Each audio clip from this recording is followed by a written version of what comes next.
Kolkata police ও স্বাস্থ্য ভবনে বড়সড় রদবদল ঘটেছে। জুনিয়র ডাক্তারদের বাকি যে দাবিগুলো ছিল তার অধিকাংশ এবার মেনে নিল রাজ্য সরকার।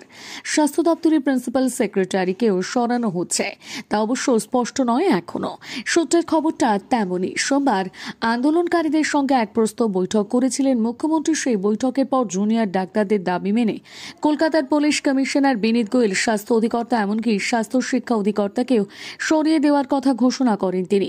স্বাস্থ্য দপ্তরের প্রিন্সিপাল সেক্রেটারিকেও সরানোর দাবি তুলেছেন জুনিয়র ডাক্তাররা। বৈঠকের পর মুখ্যমন্ত্রী বলেন, আমরা ওদের বোঝালাম, একসঙ্গে যদি পুরো ঘরটা খালি করে দেওয়া হয় তাহলে প্রশাসন চলবে কি করে।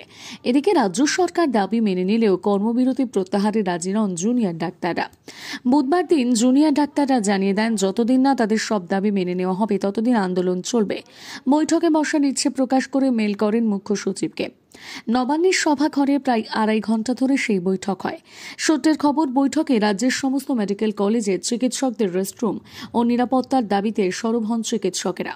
অধিকাংশ দাবি মেনে নিলেও সময় চেয়েছে সরকার। মহিলা চিকিৎসকদের নিরাপত্তা সুনিশ্চিত করার আশ্বাস দিয়েছে রাজ্য পুলিশের ডিজি।